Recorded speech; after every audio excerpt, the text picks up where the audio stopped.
हिंदुस्तान की आज़ादी के बाद करीब 75 साल की आज़ादी हमने देखी और कई केंद्र सरकार अलग अलग पार्टियों की बनी, बड़ी बड़ी बहुमत वाली सरकारें इस देश के अंदर बनी। लोगों ने पार्टियों की दोस्ती भी देखी, राजनेताओं की दुश्मनी भी देखी, मगर आज तक के इतिहास में मुझे नहीं मालूम पड़ता कि कभी ऐसा हुआ हो कि केंद्र सरकार ने अपनी केंद्रीय एजेंसियों का इस्तेमाल या दुरुपयोग करते हुए पहले सरकार के नंबर 3 के मंत्री नेता को गिरफ्तार किया हो, सरकार और पार्टी के नंबर 2 के नेता को एजेंसियों का इस्तेमाल करके गिरफ्तार किया हो, और अब पार्टी के और सरकार के नंबर 1 के नेता की गिरफ्तारी की तैयारी की जा रही हो। ये कभी सुना नहीं गया कि अब केंद्र सरकार मुख्यमंत्री जी की गिरफ्तारी की तैयारी कर रही है। ऐसी क्या दुश्मनी हो गई प्रधानमंत्री जी की, भारतीय जनता पार्टी की, कि इस तरीके की दुश्मनी निभाई जा रही है, इस तरीके से पीछे पड़ गए हैं कि इस राजनीतिक दल को खत्म करना है। हम तो बहुत छोटी सी पार्टी हैं, सबसे छोटी पार्टी, सबसे नई पार्टी, 2 राज्यों में सरकार चलाते हैं। हमारा और प्रधानमंत्री जी का कोई कंपैरिजन ही नहीं है। भारतीय जनता पार्टी तो दुनिया की सबसे बड़ी पार्टी है। प्रधानमंत्री जी खुद कहते हैं कि मेरा डंका पूरे, जो कह सकते हैं, तीनों लोकों में मेरा डंका बज रहा है। ऐसा क्या हो गया कि केंद्र ने सारी ताकत अरविंद केजरीवाल जी के खिलाफ झोंक दी? सबके मन में सवाल है। दिल्ली में एक गरीब झुग्गी झोपड़ी में बैठा हुआ साइकिल रिक्शा चलाने वाला ये सोच रहा है, और दिल्ली के ग्रेटर कैलाश और साउथेक्स की कोठी में बैठा एक बुद्धिजीवी भी ये सोच रहा है। ऐसा क्या हो गया कि दुनिया भर के दुश्मनों को छोड़ के भारतीय जनता पार्टी की केंद्र सरकार को सिर्फ आम आदमी पार्टी और अरविंद केजरीवाल नजर आ रहे हैं? सारी ताकत झोंक दी।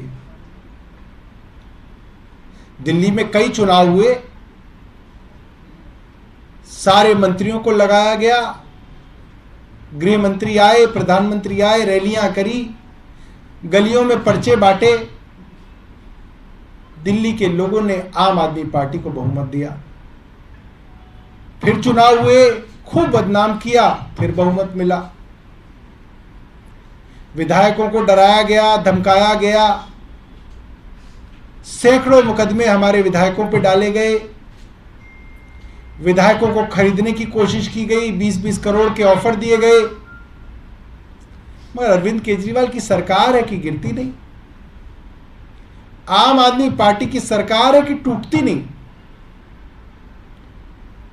तो अब अरविंद केजरीवाल को खत्म तो करना है, अरविंद केजरीवाल को समाप्त करना है। यह प्रधानमंत्री जी ने ठान लिया है कि अरविंद केजरीवाल दिखे नहीं, इनकी राजनीति हो या अरविंद केजरीवाल हो, इनको समाप्त करना है।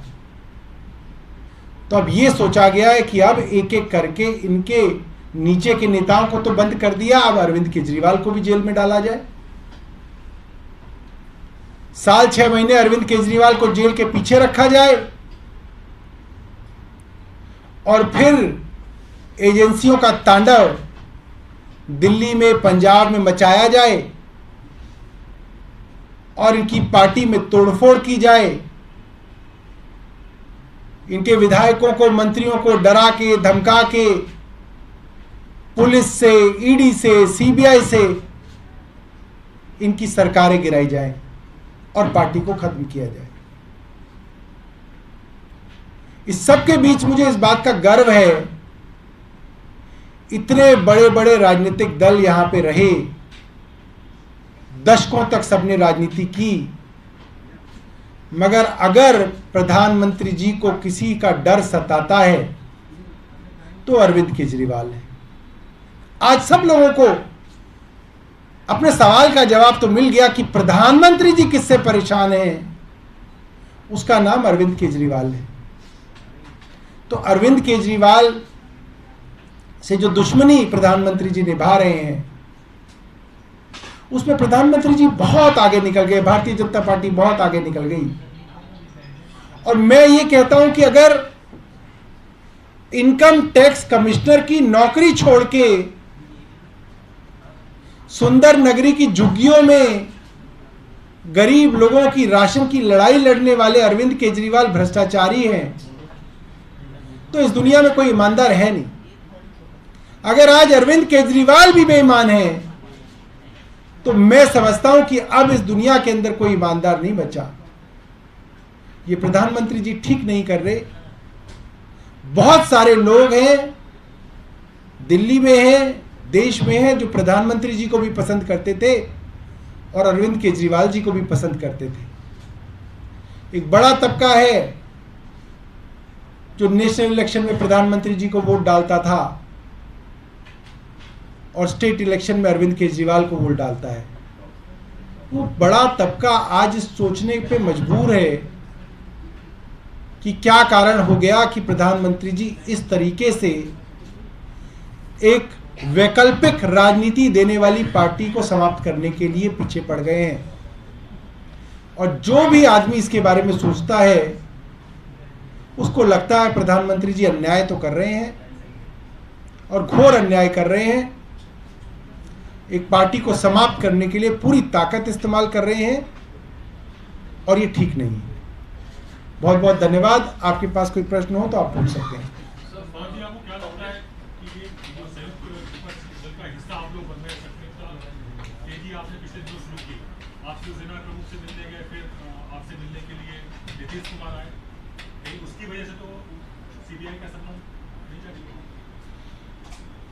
देखिए, अपोजिशन पार्टीज के अंदर तो बहुत सारी पार्टीज हैं, बड़ी बड़ी पार्टीज हैं। हम तो कुछ भी नहीं, हम तो बहुत छोटे प्लेयर हैं। पूरी ताकत केंद्र सरकार अरविंद केजरीवाल को समाप्त करने में क्यों लगा रही है, मुझे इसकी बड़ी चिंता है। हमें भी नहीं पता था कि हम इतने बड़े हैं।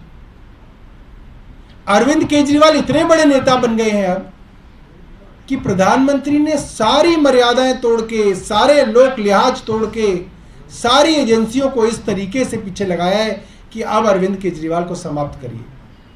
ये हमारे लिए भी बड़ी आश्चर्य की बात है। पता नहीं क्यों इस तरीके से हो रहा है। ये खबर आ रही है कि खड़गे ने अरविंद केजरीवाल से बात की, मल्लिकार्जुन खड़गे ने पीटी शामला में खबर है किसी के संबंध में, आपको कोई जानकारी? देखिए, मुझे ये जानकारी है, राहुल गांधी जी को डिस्क्वालीफाई किया गया। अरविंद केजरीवाल पहले नेता थे गैर कांग्रेसी जिन्होंने सबसे पहले ट्वीट करके कहा ये गलत है। अगर अपोजिशन का नेता कोई प्रधानमंत्री जी और सरकार से सवाल करता है तो उसकी जुबान बंद कराने का ये तरीका ठीक नहीं है। और उन्होंने बयान दिया, जबकि लगातार कांग्रेस के लोग हमारे विषय में बयान दे रहे थे। मगर अगर आज खड़गे जी ने ऐसा कहा है तो हम इसका स्वागत करते हैं। लेकिन दिल्ली के जो उनके अध्यक्ष हैं वो तो कह रहे हैं कि सीबीआई जांच करके सही कर रही है। अरविंद केजरीवाल पर तो आंच आनी थी। क्या आपको विरोधाभास नजर आता है कांग्रेस के इन बयानों में? अगर खड़गे जो राष्ट्रीय अध्यक्ष हैं, आप 100 कांग्रेस के लोगों को पकड़ के पूछिए कि आपके दिल्ली के अध्यक्ष कौन है। 100 में से 100 कहेंगे कौन है। वो कोई नहीं है, ही इज नोबडी। सौरभ, इसके अलावा सवाल ये है कि सोमवार को विधानसभा सत्र बुलाया गया है, इसका मकसद क्या है और सत्र में आप किस एजेंडे को प्रस्तुत करने वाले हैं और क्या आपकी कोशिश है? दिल्ली के अंदर जो आज स्थिति है वो पूरे देश के किसी राज्य में आज तक नहीं हुई। ये अनप्रेसिडेंटेड है, कल्पना से परे है।